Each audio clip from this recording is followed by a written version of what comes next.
বিসমিল্লাহির রহমানির রহিম। আলহামদুলিল্লাহ রাব্বিল আলামিন ওয়াসসালাতু ওয়াসসালামু আলা আশরাফিল আমবিয়া ওয়াল মুরসালিন নবিয়িনা মুহাম্মাদিন ওয়া আলা আলিহি ওয়া আসহাবিহি আজমাইন, আম্মা বা'দু। আলহামদুলিল্লাহ, আমরা আজকে থেকে নিয়মিত একটা দার্স করতে চাচ্ছি। একটা বই থেকে, একটা পৃষ্ঠা থেকে।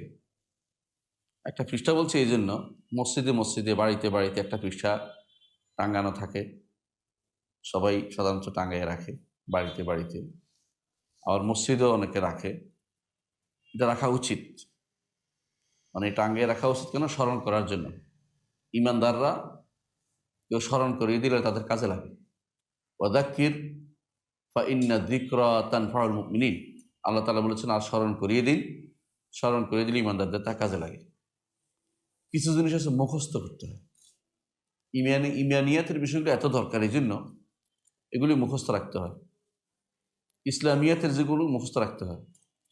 কিছু জিনিস আছে আপনার জীবনেও কোনোদিন আসবে না, এগুলো আপনি অতিরিক্ত জানতে হয়। যে জিনিসগুলি আপনি জানতেই হবে, সেই জিনিসগুলি আপনাকে মুখস্থ করতে হবে। তো আমরা যে বিষয়গুলো ইনশাআল্লাহ আলোচনা করবো এখানে দার্সে, এটা একেবারেই কমন জিনিস। সেটা হচ্ছে নাওয়াকিদুল ইসলাম। ইসলাম কিভাবে নষ্ট হয়, ইসলাম কিভাবে নষ্ট হয়। দুইটা শব্দ, একটা হলো নাওয়াকিদ, একটা হলো ইসলাম। একটা নাওয়াকিদ, একটা হলো ইসলাম। লেখককে এই নাওয়াকিদুল ইসলাম, এটা লেখক হচ্ছে শাইখুল ইসলাম মুহাম্মদ ইবনে আব্দুল ওয়াহাব রাহমাতুল্লাহ আলাইহি। শাইখুল ইসলাম শব্দের অর্থ কি? ইসলামের একজন শেখ, বুজুর্গ ব্যক্তি, আলেম ব্যক্তি।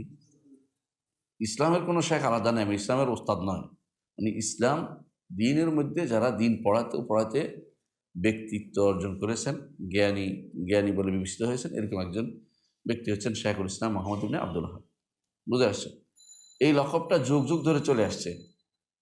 মুহাদ্দিসিনদের মধ্যে শাইখুল ইসলাম আছে, মুফাসসিরদের মধ্যে আছে, ফকিহদের মধ্যে আছে, আকীদাদের মধ্যে আছে। বুঝে আসছে? ইসলামের জন্য যারা যুগে যুগে তাদের আকীদা বিশুদ্ধে তাদের শ্রম দিয়েছেন, তাদের ইসলামের ভুল ব্যাখ্যা বিচারণে যাদের কাজ ভূমিকা আছে, এরা হচ্ছে শাইখুল ইসলাম বলে এদেরকে। শাইখুল ইসলামের দাবিদার অভাব নাই। অনেকে আছে বর্তমান সময়ে জীবিত কাউকে শাইখুল ইসলাম বানাচ্ছে, অথচ তার আকীদায় শুদ্ধ নেই। পাকিস্তানের একজনকে শাইখুল ইসলাম সবাই দাবি করে, আপনারা জানেন, ওদের আকীদায় শুদ্ধ নেই। যাদের আকীদায় শুদ্ধ নয়, শাইখুল ইসলাম হলো কেমনি? শাইখুল ইমানও আসলে ইমানে তো শুদ্ধ হয় না এখন। মনে রাখবেন, শাইখুল ইসলাম বলতে যেটা আমরা সাধারণত বুঝি, আগে থেকে আমাদের সাধারণভাবে বিষয়ভিত্তিক আছে, যেমন আকিদের শাইখুল ইসলাম, এটা ফিকহের আছে, এরকম সাধারণভাবে বুঝি ইবনে তাইমিয়া রাহমাতুল্লাহ আলাইহি আমরা আগে বুঝি। কারণ তিনি এমন একটা সময় এসেছিলেন যখন আশারি মাতুরিদিরা একদিক দিয়ে ইসলামের গলা কাটতে আরম্ভ করছে, আরেক দিক দিয়ে সুফিরা কাটতেছিল, আরেক দিক দিয়ে জাহমিয়ারা কাটছিল, আরেক দিক দিয়ে মুতাজিলারা কাটছিল, আরেক দিক দিয়ে দার্শনিক নামে কিছু লোক কাটতেছিল। যে যেমনি পারছে ইসলামকে কাটছাট করে নিজের মতো করে সাজাই নিচ্ছিল। ইসলাম এমন একটা গাছ যেন প্রত্যেকে কাইটা কুটা সাজাইতে পারে, এরকম চিন্তা ভাবনা করত। ইবনে তাইমিয়া রাহমাতুল্লাহ আলাইহি শাইখুল ইসলাম হাক্কান ওয়া সিদকান, ইনশাআল্লাহ আমরা বিশ্বাস করি সত্যতার সাথে, তিনি ছিলেন শাইখুল ইসলাম ওয়াল মুসলিমিন ফি যালিকা জামান। ওই সময় তিনি অবশ্যই শাইখুল ইসলাম ছিলেন সময়। তখন তিনি এদের বিরুদ্ধে দাঁড়িয়েছিলেন। ঠিক আরেক গোষ্ঠী যখন মাথা ছাড়া দিয়ে উঠল, সেটা হলো যারা কবর পূজারী, তাওহীদুল ইবাদতে যাদের সমস্যা, ইবাদতে তাওহীদের সমস্যা তৈরি করলো। এই তাওহীদের সমস্যা আগে ছিল না। এটা হয়েছে কখন? 1100 শতাব্দীর দিকে, যখন এমন এক একটা কবর মক্কাতে, মদিনাতে এক একটা কবর ঢুকতে হলে পয়সা দিয়ে ঢুকতে হইতো। বুঝেন কিনা? কবর জিয়ারতের জন্য পয়সা দিতে হইতো। অর্থাৎ আপনি যাবেন, আপনি জিয়ারত করতে পারবেন না, আপনার পান্ডা একটা নিতে হবে, সে আপনাকে জিয়ারত করাই দিবে। এখনো কোনো কোনো জায়গা দেখবেন এরকম মক্কা মদিনায় তো লোকেরা ঘুরে আগের অভ্যাসগত খুঁজে যে এরকম কোন বংশের কমুক টমুক খুঁজে থাকে, ওদের পিছিয়ে পিছিয়ে হাঁটে, ওরা কাবার চারপাশে হাসে, কালো জামা গায়ে দিয়ে হাঁটে, আর পিছিয়ে পিছিয়ে কিছু লোক হাঁটে দেখবেন। এগুলি কিন্তু কিছু বাকি অংশ রয়ে গেছে, যারা শেখ হোসেন মোহাম্মদ আব্দুল ওয়াহাব রহমতুল্লাহ যেগুলো তাড়িয়েছিলেন। তো শেখ হোসেন মোহাম্মদ আব্দুল ওয়াহাব রহমতুল্লাহ এমন এক সময় এসেছিলেন যখন জাজিরাতুল আরব উপদ্বীপ একদিক থেকে, আরেক দিক থেকে সারা বিশ্বের মুসলিমদের উপরে অধপতনের শেষ ছিল না। কেমন অধপতন হয়েছে? কারণ বিশ্বের পুরো মুসলিম বিশ্ব কার আন্ডারে ছিল তখন? একদিক দিয়ে খেলাফতের আন্ডারে, একদিক দিয়ে ব্রিটিশের আন্ডারে। ব্রিটিশ থেকে কেটে কুটে তারা নিয়ে গেছিল, যেখান থেকে ইচ্ছে এখান থেকে কাটছিল। ইউরোপিয়ানরা তখন তাদের ভাগ্য খোঁজার জন্য সারাদিনে বের হয়েছিল। তো এই সময় আল্লাহ তাআলা শেখ হোসেন মোহাম্মদ আব্দুল ওয়াহাবকে পাঠিয়েছেন এমন এক জায়গাতে যেটা কোনো কারো অধীন রাষ্ট্র ছিল না। সুতরাং যারা কেউ যদি বলে যে তিনি তো এই উসমানীয় শাসকের বিরুদ্ধে বেরোয়েছেন, মিথ্যা কথা বলছে। ওই জায়গাটুকু স্বাধীন ছিল। উসমানীয় শাসকরা সব জায়গায় যায় নাই পৃথিবীতে। ওই জায়গাতে যা যাইতো না কেন? কারণ ওই জায়গাতে কোনো তখনকার সময়ে রিয়াদ বলেন, খোবার বলেন, ওই জায়গাটুকুতে কিছু ছিল না, মরুভূমি। আর শাসকরা বেশি আগ্রহী হয় ওই জায়গাতে যেখান থেকে কিছু তাদের পাওনা আসবে, পয়সা আসবে। ওই জায়গাটুকুতে যাওয়ার মতো তাদের উদ্দেশ্য ছিল না, আশাও ছিল না। তো ওখানে কি ছিল? ছোট ছোট কিছু দুয়াইলাত ছিল, বুঝেন কিনা? যেমন এখন বর্তমানে কিছু জিলা আছে না, জিলার মতো কিছু। এখানে একজন শাসক ছিল, ওইখানে একজন শাসক, ছোট আমির বলা হয়তো ওদেরকে, গোত্রীয় আমির বা এলাকায় ভিত্তিক আমির ছিল। এরা একে অপরকে জায়গা দখল করতো, একে অপরের সম্পর্কে মারামারি করতো, হানাহানি করতো, তখন ছিল। কিন্তু এই আমিরাতগুলো শুধু স্বাধীন ছিল, এগুলো কখনো কোনো কারো অধীন ছিল না। আল্লাহ তাআলা ঠিক ওখানেই শেখ হোসেন মোহাম্মদ আব্দুল ওয়াহাব, আল্লাহ তাআলা তাকে ওখানেই আনয়ন করেন এবং তিনি মদিনাতে আসছেন। মদিনাতে এসে পড়ালেখা করছেন সিন্ধির কাছে, তার ওস্তাদ সিন্ধির কাছে যখন তিনি পড়ালেখা করছেন তখন বলছিলেন যে এই যে কবর, রসুল্লাহর কবরকে ঘিরে এখন তো আলহামদুলিল্লাহ আপনি কোনো সাজদা দেখতে পাবেন না, তখন সাজদা ছিল, পুরা সাজদা হতো। হ্যাঁ, বেদাতিরা এখন এই জন্য যে কোনোভাবে শেখুল ইসলাম মোহাম্মদ আব্দুল ওয়াহাবকে সহ্য করতে পারে না। এরা সৌদি সরকার সহ্য করতে পারে না। এরা যখন দেখে যে ওরা কোনো ভুল করছে, তখন তারা খুশি হয়। খুশি হয় কেন? খুশি হয় এই জন্য আগের জায়গায় ফিরে যাচ্ছে। আগের কোন সময় শিরকের, বেদাতের আখড়ায় পরিণত হয়েছে। আপনারা কি জানেন এখন বাকিতে যে অবস্থা আছে, সে শাইখুল ইসলাম মোহাম্মদ আব্দুল ওয়াহাব রহমতুল্লাহ যখন দুনিয়াতে আসছেন, যখন মদিনায় আসছেন, বাকিতে অবস্থা ছিল না। বাকি তো এরকম বাংলাদেশের মতো এরকম সুন্দর সুন্দর লাল সালু ছিল, বুঝছেন কিনা? আপনি ধরেন কার কবরে যাবেন, যে 10 টাকা দেন আপনার জিয়ারত করাই দিই, এরকম অবস্থা ছিল বাকিতে। সেই ছবিও আপনি দেখতে পাবেন, ইন্টারনেটে খুঁজে দেখেন, পাবেন আপনি ছবি, লাল ইটের ছবি, কারোটা কালো, এক এক ইট দিয়ে বানাইছে। এর কবর যাইতে হলে এইভাবে, এইভাবে যাইতে হবে। মানে আপনাকে কবরস্থান জিয়ারত করার জন্য তারা বিল্ডিং বানিয়ে ফেলছে, কবর উপর বিল্ডিং। এখনো তাই আছে আমাদের দেশে, আছে না?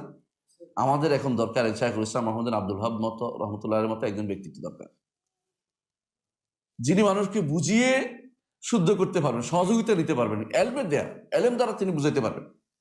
তিনি চার করেছেন, তিনি মদিনায় পড়েছেন, তারপরে ইরাকে গেছেন পড়তে জুবাইরে, সেখান থেকে তিনি দেখেছেন ওখানে যে শিরিক হয়, সেখানে বিরোধিতা করার কারণে তাকে তারা মেরে ফেলতে চেয়েছিল, আল্লাহ তাআলা তাকে রক্ষা করেছেন। সেখান থেকে তিনি ফিরে আসছেন, আসার পরে তিনি তার এলাকায় গেলেন। তার পিতা বিচারক ছিল, তাদের বংশ খুব আইলমি বংশ ছিল। তিনি তাদেরকে বুঝিয়েছেন, তার পিতা বুঝেনি, তার ভাই বুঝে নেই, এরকম মানুষ ছিল। শত্রু থাকবেই সবসময়, দাওয়াতের শত্রু থাকবে না কেন? বেদাতিরা দেখবেন যে তার ভাইয়ের বই, তার পিতার বই খুঁজে বেড়ায়, কেন? ওনাকে রদ করার জন্য।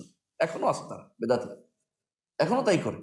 আপনি দেখবেন যে ওই কথা বলতেছে তারা, যে ওর বাপে কি করছিল, সাজা কি করছিল, এটা দিয়ে দুনিয়াতে কিছু হবে না।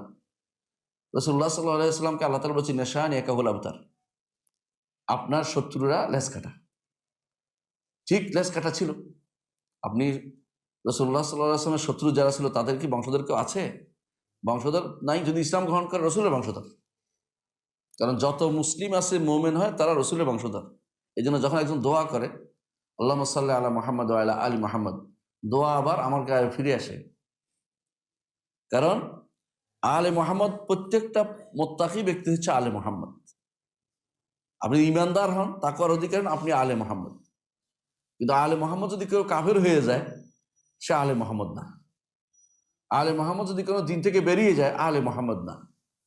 আলে মুহাম্মদ কুল্লু মুমিনিন তাকি, কুল্লু মুমিনিন তাকি, প্রত্যেকটি ইমানদার ব্যক্তি, মুত্তাকি ব্যক্তি আলে মুহাম্মদ। সেই হিসাবে শত্রুদের কে কি বিরোধিতা করে এটা বড় কথা না। যদি ওইখান থেকে ভালো মানুষ এসে যায় তাহলে আলহামদুলিল্লাহ, সেও এর অনুসারী হয়ে গেল। আবুল আহাব তার বংশের মধ্যে ইমান আনছে, আবুল আহাবের বংশদের মধ্যে পরবর্তী ইমান আনছে। তাই বলে পরবর্তীতে যারা ছিল উতবা, সাইবার, রাবি, এগুলি মরে গেছে, কিন্তু তাদের বংশধর অনেক ইমান আনছে। তাহলে আল্লাহর কথা সত্য যে আপনার শত্রুদের লেজ কাটা, তাদের আর ভবিষ্যতে আপনার এই মিথ্যা শিরিক আর বেদাত বা এই অপকর্ম করার মতো লোক অবশ্যই থাকবে না। সব রসুল অনুসারী হয়ে গেছে। এই যে রসুল অনুসারী সারা দুনিয়ার মানুষই হবে আলে মুহাম্মদ। প্রত্যেকটি ব্যক্তি যারা রাসূলুল্লাহ সাল্লাল্লাহু আলাইহি ওয়াসাল্লামের অনুসরণ করে চলে যথাযথভাবে, তারা আলে মুহাম্মদ। এটা হচ্ছে আলেমদের ব্যাখ্যা। তাহলে আমরা বুঝতে পারছি যে শাইখুল ইসলাম মুহাম্মদ বিন আব্দুল ওয়াহাব রাহমাতুল্লাহ আলাইহি তিনি যে কাজ রেখে গেছেন এটা চলবে। যেভাবে শাইখুল ইসলাম ইবনে তাইমিয়া রেখে গেছেন যে কাজ, সেই কাজ চলছে। আল্লাহ তাআলা কখনো কখনো পরবর্তী কোনো লোককে এমন বিশেষ কিছু দেন যার কারণে তার কথা সারা দুনিয়া স্মরণ থাকে। দেখুন, ইব্রাহিম আলাইহিস সালাম, তিনি তো নূহ আলাইহিস সালামের পরে আসছে, তাই না? অবশ্যই পরে আসছে, কিন্তু তার স্মরণ যতটুকু আছে নূহ আলাইহিস সালামের চেয়ে বেশি না? অবশ্যই বেশি। কারণ তিনি দোয়া করেছেন আল্লাহর কাছে যে আল্লাহ, যে আমার স্মরণ পরবর্তীদের মধ্যে রাখুন। আল্লাহ তাআলা সেটা কবুল করছেন। আমরা প্রতি সলাতে ইব্রাহিমের নামটা আনতে হয়, প্রতি সলাতে ইব্রাহিমের নামটা আনতে হয়। চিন্তা করে দেখেছেন কিভাবে দোয়াটা কবুল করছে আল্লাহ তাআলা? ওয়াজআলনি লিসানা সিদকিন ফিল আখিরিন, পরবর্তীর মধ্যে আমার লিসানা সিদক রাখেন, আমার জন্য সুন্দর কথা বলে এরকম অবস্থা রাখেন। সুবহানাল্লাহ। সেরকম অবস্থা আল্লাহ তাআলা রেখেছেন। ইবনে তাইমিয়া রহমতুল্লাহ আগেও অনেক মানুষ চলে গেছে, কিন্তু ইবনে তাইমিয়ার মতো এত সুন্দর করে আসমা সিফাতের জায়গাটা তুলে ধরতে কেউ পারে নাই। আল্লাহ তাওহীদের এই জায়গাটাকে তুলে ধরতে কেউ পারে নাই। শাইখুল ইসলাম মুহাম্মদ বিন আব্দুল ওয়াহাব রাহমাতুল্লাহ আগে অনেকেই আসছে, কিন্তু তার কিতাবুত তাওহীদের মতো একটা কিতাব কেউ লিখতে পারে নাই। আল্লাহ তাআলা কখনো পরবর্তী তা রেখে দেন। তাহলে কখনো কখনো আল্লাহ তাআলা তার বিশেষ রহমতে বিশেষ নেয়ামত কাউকে দেন যেটা অন্য কাউকে দেন না। ঠিক উনি যে কাজটি করেন, এই কাজটি পরবর্তীদের জন্য স্মরণীয় হয়ে থাকে।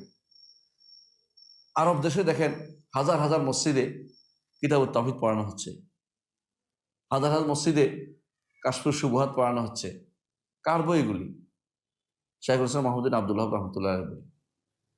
শত শত মসজিদে আপনি নাওয়াকিদুল ইসলাম পড়ানো হচ্ছে, দেখবেন শাইখুল ইসলাম মুহাম্মদ বিন আব্দুল ওয়াহাব রাহমাতুল্লাহ আলাইহির এই কীর্তি চলতে থাকবে। আরব দেশ যদি নাও থাকে, এখন অন্য দেশে চলে গেছে।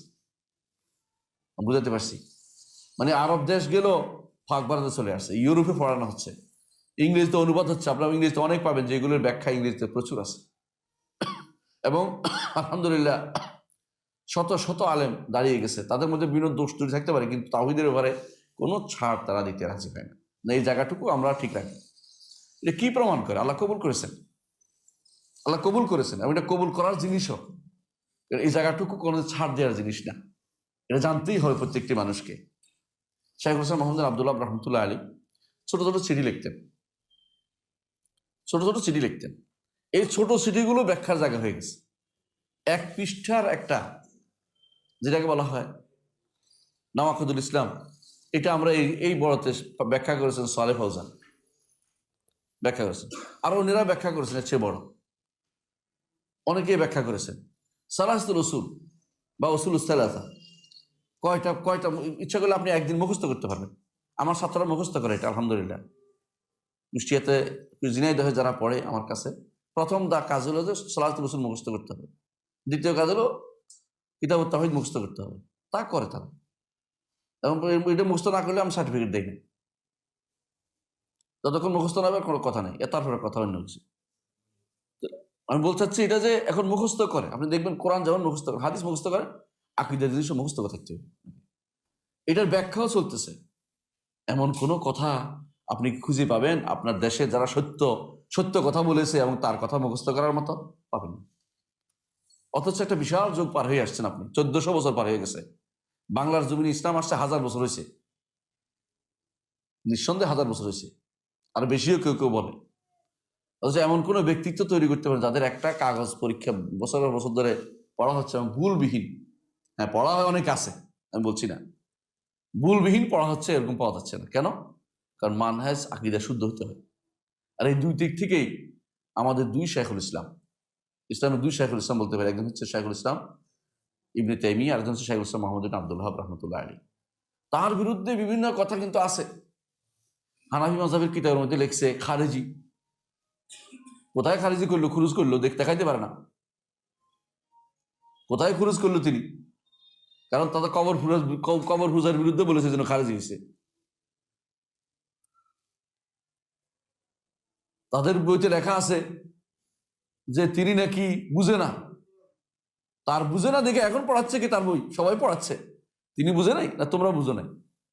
এগুলি হচ্ছে আপনি অনেককেই দেখবেন বর্তমানে, যেটা হচ্ছে এলমের দোহাই দিয়ে নিজেরা না জেনেও অন্যের উপরে আঘাত করা, অন্যের উপরে আঘাত করা।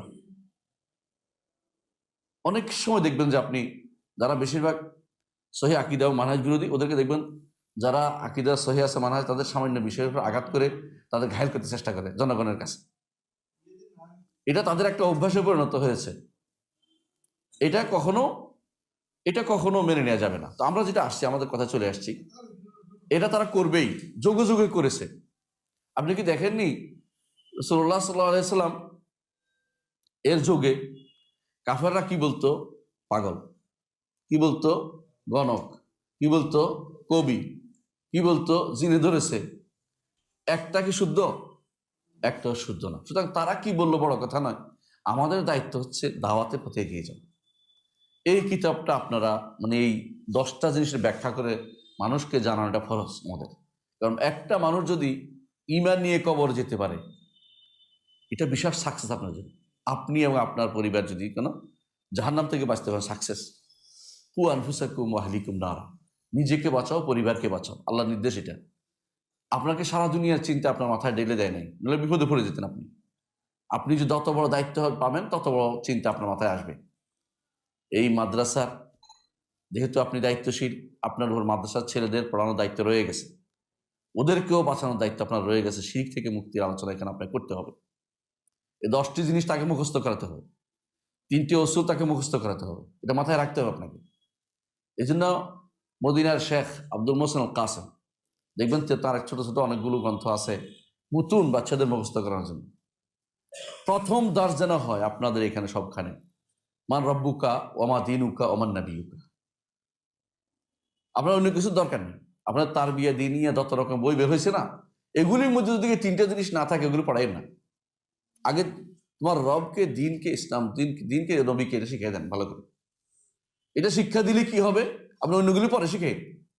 অনেকে আছে দুনিয়ার সব শিক্ষা দিচ্ছেন তাকে, এটা পরে দ্বিতীয় দর্শে আসে। প্রথম দর্শ আসুক যে আমার 3টা দিন, যে 3টা কবরে কাজে লাগবে। এইটা হলে এখন আপনার সন্তান নষ্ট হবে না। সারা জীবন চিন্তা করে আমার রব আছে, রবের কথা শুনতে হবে, ইসলাম মানতে হবে, নবীর কথা শুনতে হবে, অন্যদিকে যাওয়ার চিন্তা সে করতে পারবে না। এই জন্য ইসলামকে ভালোবাসতে হবে, ইমানকে ভালোবাসতে হবে। ইসলাম নষ্ট হয়ে যায়, ইসলাম যেমনি ভাবে হয় তেমনি নষ্ট হয়। অজু হয়, তাই না? কয়টা কাজ করলে অজু হয় আপনারা জানেন? অজু নষ্ট হয় এটাও তো জানা দরকার আছে। কেউ যদি কিছু কাজ করলো আবার নষ্ট করে, তার অজু নষ্ট হয়ে গেল না? নষ্ট করা যাবে না, কারণ একটা মানুষের জীবন অত্যন্ত সংকীর্ণ। এই জীবনে যা আপনি করবেন, কোথায় পাবেন সেটা? পরবর্তী জীবনে সেটা পাবেন। এই জীবনে যা যা আপনি করবেন, পরবর্তী দিনে সেটা পাবেন। জীবনের এই সময়টুকু যদি নষ্ট করে দেন আপনি, বিশাল সময় যে আপনার নষ্ট হয়ে যায়, আপনার জন্য সংগ্রহ অনেক কমে গেল, আপনার সংগ্রহ অনেক কমে গেল। সময় থাকতে কাজে লাগানো দরকার, সময়টাকে নষ্ট করা যাবে না। তো আমরা এই জন্য অনুরোধ জানাবো, আসুন আমরা এই কিতাবটা পড়ি, ব্যাখ্যাটা শুনি, ইনশাল্লাহ এটা আমাদের কাজে লাগবে। এবং নিজে ব্যাখ্যা শোনা নয়, সন্তানদের সহ শুনবেন, এদেরও বোঝানোর চেষ্টা করবেন যে আমি যতটুকু শুনেছি তোমরাও শোনো, এটা ইনশাল্লাহ কাজে লাগবে। এই জন্য আমরা প্রথমে শুরু করবো, ওইটা কার বলছি, শেখুল ইসলাম মাহমুদ ইবনে আব্দুল ওয়াহাব রহমতুল্লাহ আলাইহির কথা। তিনি মাত্র অল্প কয়েকটা কথা বলেছেন, 10টি জিনিসের কথা বলেছেন। এটা নাওয়াকিদুল ইসলাম আল আশারা বলে, 10টি কাজ ইসলামকে বিনষ্ট করে দেয়। সেটা নিয়ে আমরা ইনশাআল্লাহ পড়তে চাচ্ছি, বিস্তারিত আলোচনা করতে চাচ্ছি। আলহামদুলিল্লাহ, আমরা প্রথমে বলি নাওয়াকিদ। উনি বলছেন নাওয়াকিদুল ইসলাম। নাওয়াকিদ শব্দের অর্থ কি? নাকদ অর্থ হচ্ছে, আরবিতে নাকদ হচ্ছে কোনো কিছু নষ্ট করে যাওয়া। মানে একটা দেয়াল আছে, দেয়ালটা ভেঙে ফেললাম, অথবা হাতের সামনে কিছু একটা আছে ভেঙে ফেললাম, মোবাইল আছে ভেঙে ফেললাম, নকদ করা, নাকদা, ধ্বংস করে দেয়া। এই জন্য আল্লাহ তাআলা বলছেন ওয়ালা তানকুদুল আইমান বা'দা তাওকীদিহা, কোনো শপথ যখন করো তোমরা কোনো কাজ করা, এটাকে তোমরা নকদ করো না, অর্থাৎ এটাকে ভঙ্গ করো না। সূরা নাহলের 91 নম্বর আয়াতে আল্লাহ বলেছেন। অনুরূপভাবে সূরা নাহলের 92-তে বলছেন ওয়ালা তাকুনু কাল্লাতী নাকদাত গাজলাহা, ওদের মতো হয় না, ওই নারীর মতো হয়েও না, যে নারী কি করে সারাদিন ধরে সুতা ঠিক করে বিকালবেলা সেটাকে আউলে ফেলে। ওয়ালা তাকুনু কাল্লাতী নাকদাত গাজলাহা মিন বা'দি কুওয়াতিন আনকাথা, এরকম হয়েও না। আল্লাহ তাআলা এটা আমাদেরকে এইভাবে নকদ, মানে জিনিসটাকে নিষিদ্ধ, নকদ শব্দ বোঝানোর জন্য আমি দুটো আয়াত নিয়ে আসছি, যেন নকদ করিও, নষ্ট করিও না, নষ্ট যেন না করে। ইসলাম হচ্ছে আমার মেইন পুঁজি, এই পুঁজি একবার নষ্ট হয়ে গেলে আপনি এটা আর পাবেন না। ইসলাম কি কি কারণ নষ্ট হয়ে যায় এটা আমরা জানতেই হবে। কারণ হুযায়ফা ইবনে ইয়ামান রাদিয়াল্লাহু আনহু বলেন, মানুষ জিজ্ঞাসা করত এরপরে কি আছে, এরপরে কি ভালো আছে, এরপরে কি ভালো আছে। আমি রাসূলুল্লাহ সাল্লাল্লাহু আলাইহি ওয়াসাল্লামকে জিজ্ঞাসা করতাম এরপরে কি খারাপ আছে, এরপরে খারাপ আছে, এরপরে কেন? মাখাফাতান তুদরিকুনি, যাতে আমাকে খারাপ পেয়ে না বসে, যাতে আমাকে খারাপ কোনদিন পেয়ে না বসে। তো সুতরাং যেটা বলছিলাম, আমাকে অবশ্যই জানতে হবে ইসলাম কিসে বিনষ্ট হয়ে যায়।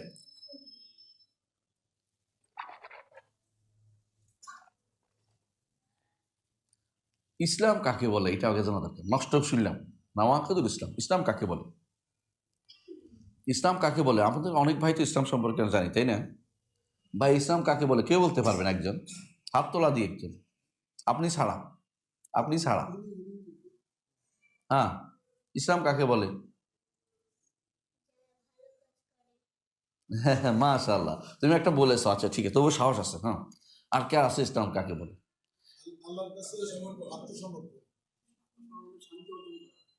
এটুকু না, শোনেন, ইসলাম কাকে বলে এটা শেখুল ইসলাম মুহাম্মদ বিন আব্দুল ওয়াহাব বই থেকে নিতে হবে। এটা আমি সারা জীবন পড়াচ্ছি ইসলাম কাকে বলে। আমরা ইসলাম মুসলিম, কিন্তু ইসলাম কাকে বলে জানি না। ইসলাম যদি জানতেন আপনি, ঠিক হইতো, আপনার আর আকীদা কোনোদিন খারাপ হতো না। ইসলাম 3টি জিনিসের নাম। একটা হচ্ছে আল ইস্তিসলাম লিল্লাহি বিত্তাওহীদ, তাওহীদ নিয়ে আল্লাহর কাছে আত্মসমর্পণ একটা। দ্বিতীয় হচ্ছে আল ইনকিয়াদ লাহু বিত্তাআ, আনুগত্য নিয়ে তার কাছে মাথা নুইয়ে দেয়া, যে আল্লাহ তোমার কাছে মাথা নোয়াচ্ছি, সেজদা তোমার জন্য করছি, তোমার বিধিবিধান মেনে চলবো। কারণ তাওহীদটা হচ্ছে দেখা যায় না, বিশ্বাসের অংশ, আর আনুগত্যের অংশ দেখা যায়, বুঝছেন? ইসলাম 2টা লাগবে। 3 নম্বর ইসলাম, ও 3 নম্বর, দ্বিতীয় 3 নম্বরটা লাগবে, এটা তো শিরিক এবং মুশরিকদের থেকে সম্পর্কচ্যুতি। শিরিক মুশরিক সম্পর্ক, এই 3টা জিনিস না হলে মুসলিম হওয়া যায় না। কথা থেকে বুঝাতে পারছি? মনে থাকবে আপনাদের, এটা মুখস্থ রাখার মতো। একটা কি? আল ইস্তিসলাম লিল্লাহি বিত্তাওহীদ, তাওহীদ নিয়ে আল্লাহর কাছে আত্মসমর্পণ। 2 নম্বর হচ্ছে আনুগত্য করে মাথা নুইয়ে দিতে হবে। আল ইস্তিসলাম আল ইনকিয়াদ লাহু বিত্তাআ, আনুগত্যের সাথে মাথা নুইয়ে দিতে হবে তার কাছে, যে আমি তার কথা শুনে চলবো।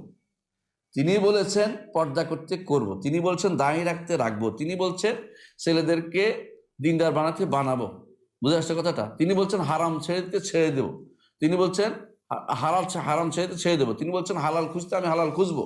এইভাবে যেটা আছে এটা হলো ইনকিয়াদ লাহু বিত্তাআ। 3 নম্বর হচ্ছে শিরিক এবং মুশরিকদের থেকে সম্পর্ক চ্যুতি আপনার লাগবে। শিরিক এবং মুশরিকদের সম্পর্ক চ্যুতি, শিরিক থেকেও সম্পর্ক চ্যুতি। দলিল লাগবে তো আপনার, বলেন দলিল দেন। এই যে আপনি একটা বিশাল একটা কথা বললেন, আপনি দলিল না হলে কোথেকে আনছি? দলিলটা হচ্ছে ইব্রাহিম আলাইহিস সালাতু ওয়াস সালামের বাণী। ইব্রাহিম আলাইহিস সালাতু ওয়াস সালাম কি বলছেন? ইন্নী ওয়াজ্জাহতু ওয়াজহিয়া লিল্লাযী ফাতারাস সামাওয়াতি ওয়াল আরদা হানিফান ওয়া মা আনা মিনাল মুশরিকিন। আর কি বলছেন? ইন্না সলাতি ওয়া নুসুকি ওয়া মাহইয়া ওয়া মামাতি লিল্লাহি রাব্বিল আলামিন লা শারীকা লাহু ওয়া বিযালিকা উমিরতু ওয়া আনা আউওয়ালুল মুসলিমিন। আর তিনি কি বলছেন? যে ইন্না বুরাআউ মিনকুম ওয়া মিম্মা তা'বুদুনা মিন দুনিল্লাহ বাদা বাইনানা ওয়া বাইনাকুম আল আদাওয়াতু ওয়াল বাগদা ইলা ইয়াউমিল কিয়ামা। তিনটা জিনিস তিনি আয়াতে আল্লাহ তাআলা বলেছেন, ইব্রাহিম আলাইহিস সালাম মুখ দিয়ে আনছেন, কারণ তিনি হানিফ ছিলেন, তিনি ইমাম ছিলেন। ইন্নী জাআলুকা লিন-নাসি ইমামা। আমরা মিল্লাতে ইব্রাহিমি কেন বলে? এই কারণটা এটাই, তিনি আমাদেরকে মুসলিম হুয়া সাম্মাকুমুল মুসলিমিন, মুসলিম হওয়ার কিভাবে হইতে হবে তিনি শিখিয়ে দিয়েছেন। তিনি বলছেন ইন্নী ওয়াজ্জাহতু ওয়াজহিয়া লিল্লাযী ফাতারাস সামাওয়াতি ওয়াল আরদা হানিফান ওয়া মা আনা মিনাল মুশরিকিন। আবার অর্থাৎ আমি আমার চেহারাকে তার জন্য দিয়েছি, শিরিক মুক্ত হয়ে আমি সম্পূর্ণরূপে তাওহীদ নিয়ে তার সাথে আত্মসম্পর্ক করতেছি। তিনি বলছেন, আর কি বলেছেন? যে আমি তার কাছে আত্মসমর্পণ করে দিয়েছি। ইন্না সলাতি ওয়া নুসুকি, এটা তো আমার জীবন, সবকিছু তার জন্য। তিনি বলেছেন, আরো তিনি বলেছেন কি? যে আমি একমাত্র হাজাহু কওম। তিনি যখন বলছে যে আমি আল্লাহর দিকে সম্পৃক্ত হলাম, তার কওম তার সাথে ঝগড়া করছে, তিনি ঝগড়া শোনেন নাই। শেষে বলেছেন, কি বলেছেন? ইন্না বুরাআউ মিনকুম, তোমাদের থেকে আমি সম্পর্ক মুক্ত। সম্পর্ক মুক্তি লাগবে। ওয়া মিম্মা তা'বুদুনা মিন দুনিল্লাহ, আল্লাহর সাথে যেগুলি তোমরা ইবাদত করে এগুলি থেকে আমি সম্পর্ক চুক্ত করছি। অর্থাৎ কাফেরদের এবং মুশরিকদের সম্পর্ক না হলে মুসলিম হওয়া যায় না। এটা ইব্রাহিম আলাইহিস সালাতু আমাদেরকে জানিয়ে দিয়েছেন। আমরা কি বুঝতে পারছি কথাটা? সহজে বুঝেন, দলিল ছাড়া কোনো কথা চলে না। কোত্থেকে নিয়ে আসলাম বলতে পারেন এটা। এই জন্য অবশ্যই লাগবে, ইব্রাহিম আলাইহিস সালামের বক্তব্যটা আমাদের লাগবে। তিনি এই জন্য বারবার ওয়াজনুবনি ওয়া বানিয়া না'বুদুল আসনাম, আল্লাহ আমাকে এবং আমার পরিবারকে, আমার বংশধরকে তারা যেন কোনোদিন মূর্তি পূজা না করে থেকে যেন দূরে থাকে, এটা আমাদের লাগাতে হবে। পূজা না করে, অন্য কোনো অসনামের পূজা না করে। সনম কাকে বলে এটা তো বুঝতেই পারছেন, যেটাই পূজা এটাই সনম, যাকে করেন আপনি। তাহলে বোঝা গেল যে ইসলাম তিনটি জিনিসকে একত্র করার নাম। এক নম্বর হচ্ছে আল্লাহর জন্য তাওহীদ সহ আত্মসমর্পণ করা। এখন যদি কেউ আত্মসমর্পণ জিনিসটা আমি বুঝিয়ে বলি, আপনি আল্লাহর জন্য আত্মসমর্পণ করলেন না, তা আপনাকে কি বলা হবে? অহংকারী। এই জন্য আত্মসমর্পণ করে নাই কে? শয়তান। সে আল্লাহ তাআলা কি বলছে? আল্লাহ তাআলা তাকে বলছে কি? যে সে কিবির করেছে, অহংকার করেছে। আবা ওয়াস্তাকবারা, সে আত্মসমর্পণ করে না বলে সে অহংকারী হয়েছে। আর যে ব্যক্তি আল্লাহর জন্য করছে, অন্যের জন্য করছে, এটা কি বলা হয়? মুশরিক। বুঝে আসছে? আত্মসমর্পণ আল্লাহর জন্য করলাম, আরেকজনের জন্য করলাম, শরীক করছেন আল্লাহর সাথে। কারণ আপনি তো এককভাবে শুধু আল্লাহর জন্য আত্মসমর্পণ করবেন, আল্লাহর কাছে আত্মসমর্পণ করবেন। আপনি যেহেতু ভাগাভাগি করছেন, এখন শরীক করছেন, আল্লাহ তাআলা শরীক নেন না, শরীক অংশ নিবেন না। এর অর্থ হচ্ছে আল্লাহ হাদিসে কুদসিতে আল্লাহ তাআলা বলছেন আনা আগনা শুরাকা আনিশ শিরক, জগতের যত শরীক আছে অংশীদারিত্ব আমি নেই না, অংশীদারিত্ব আমি নেই না। যে কোনো আমার জন্য কোনো কিছু করবে আমাকে ফুল দিতে হবে, ভাগাভাগি দিলে আমি নিব না। মানে আমিলা আমালান আশরাকা ফীহি মাই গায়রি তারাকতু ওয়া শিরকাহু, অর্ধেক দিলে আমি নিব না, পুরোটা আল্লাহর জন্য দিতে হবে। পূর্ণ আনুগত্য আল্লাহর জন্য করতে হবে। এই জন্য উদখুলু ফিস সিলমে কাফা, পরিপূর্ণভাবে ইসলামে প্রবেশ করতে হবে। অর্থ হচ্ছে তাওহীদ ইসতিসলাম লিল্লাহি বিত্তাওহীদ, পরিপূর্ণভাবে আপনাকে আত্মসমর্পণ করতে হবে। তাহলে যে ব্যক্তি ভাগাভাগি করে আত্মসমর্পণ করে সে মুশরিক, আর যে ব্যক্তি আত্মসমর্পণ করে না সে মুস্তাকবির, অহংকারী। আর যে ব্যক্তি পূর্ণভাবে আল্লাহর আনুগত্য করার জন্য নিজেকে আল্লাহর কাছে সঁপে দিয়েছে তাওহীদ নিয়ে, সেই ব্যক্তি হচ্ছে মুসলিম। এই মুসলিম বলছে কি? ইসতিসলাম লিল্লাহি বিত্তাওহীদ। তাওহীদ কাকে বলে এটা জানা দরকার। তাওহীদ কাকে বলে? তাওহীদের কথা বলতে গেলে আপনাকে তিনটা জিনিস লাগবে। এক নম্বর হচ্ছে যে আল্লাহ তাআলার যে সমস্ত বৈশিষ্ট্য আছে এগুলি তার জন্য সাব্যস্তকরণ, আল্লাহ তাআলার নাম এবং রুবুবিয়তের বৈশিষ্ট্য তার জন্য সাব্যস্তকরণ, নাম এবং গুণ আল্লাহর জন্য সাব্যস্তকরণ, আর ইবাদত পরিপূর্ণভাবে একান্তভাবে আল্লাহর জন্য করো। এই তিনটি জিনিসে আমি পুরোপুরি আল্লাহকেই মেনে নিচ্ছি, এটা লাগবেই লাগবে, এগুলিতে কোনো ছাড় চলে না। এই অংশটুকু ছাড়ের কোনো সুযোগ নেই। আমাদের সমাজে অংশ অনেকেই বুঝি না। আপনি ভালো করে দেখেন আপনার সমাজে, আপনার স্কুলে, আপনার পরিবারে এই অংশটুকু আসলে বুঝে কিনা, তাওহীদের অংশটুকু লাগে কিনা, তার মধ্যে আছে কিনা, তারা কি মনে করে লাগবে বলে বিশ্বাস করে কিনা, এটা আপনার লাগবে। আপনার ইলাহ একজনই হতে হবে, আর কারো ইবাদত করা যাবে না। দলিল দেন। আল্লাহ তাআলা সূরা বাইয়িনা বলেছেন, ওমা উমিরু ইল্লা লিয়াবুদুল্লাহ ইলাহা ওয়াহিদা, ইলাহা ওয়াহিদা। আবার কোরআনে কারীমে আল্লাহ সূরা তাওবার মধ্যে বলেছেন, ওমা উমিরু ইল্লা লিয়াবুদু ইলাহা ওয়াহিদা লা ইলাহা সুবহানাহু ওয়া তাআলা আম্মা ইউশরিকুন। আর সূরা বাইয়িনার মধ্যে বলেছেন, ওমা উমিরু ইল্লা লিয়াবুদুল্লাহ মুখলিসিন লাহুদ্দিন হুনাফা ওয়া ইউকিমুস সালাতা ওয়া ইউতুজ যাকাতা ওয়া যালিকা দীনুল কাইয়্যিম।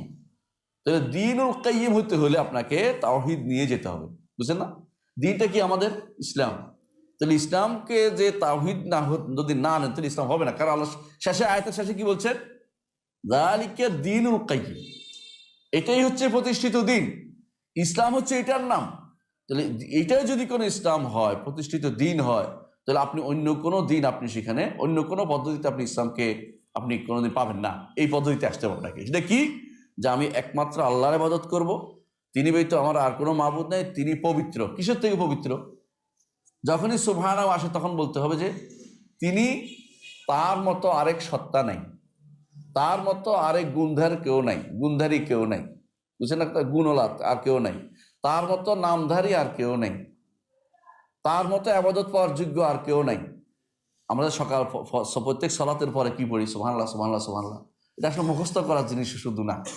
33 বার পড়বেন, প্রতিটা তাসবিহর সাথে আপনার মনে করবেন আমি আমার রবকে দুনিয়ার কারো মত হওয়া থেকে মুক্ত করছি, আমি আমার রবকে উদাহরণ পেশ করা থেকে মুক্ত করছি, আমি আবার রবের নামকে অন্য কাউকে দেয়া থেকে মুক্ত করছি, আমি আবার রবের গুণকে অন্য কারো থেকে মুক্ত করা, অন্য কারো মত হওয়া থেকে মুক্ত করছি, রবকে সাব্যস্ত করব, রবের জন্য এগুলি সাব্যস্ত করব, রবকে তাতিল থেকে মুক্ত করছি, অর্থহীন করা থেকে মুক্ত করছি। আপনার মধ্যে এটা অবশ্যই অনুভূতি থাকতে হবে। একটা সুবহানাল্লাহ এত বেশি প্রিয় হইতে পারে আল্লাহর কাছে, হাজারবার সুবহানাল্লাহ গণাচ্ছে। একটা সুবহানাল্লাহ হাজারবার সুবহানাল্লাহ চেয়েও বেশি মূল্যবান হতে পারে। হাদিসে আছে রাসূলুল্লাহ সাল্লাল্লাহু আলাইহি ওয়াসাল্লাম বলেছেন, কিয়ামতের মাঠে এক লোককে ডেকে আনা হবে, বলবে যে তোমার কি কোনো আমল আছে? বলে নাই। ডরে। কেন? তার সামনে 99টা বালাম খুঁজছে, তার সবগুলো হচ্ছে বদ আমল। ভয়ে বলবো যে আমার আর কিছু নাই। কি বলবো? ছোট্ট একটা লা ইলাহা ইল্লাল্লাহ দিয়ে কি হবে? আল্লাহ তাআলা বলুন যে না, তোমার একটা জিনিস আছে, আমি ইন্নাকাল ইয়াউমা লা তুজলাম, তোমার জুলুম করা হবে না, তোমার জুলুম করা হবে না। একটা তার জন্য অনেক ভারী হবে। সেটা কি? লা ইলাহা ইল্লাল্লাহ।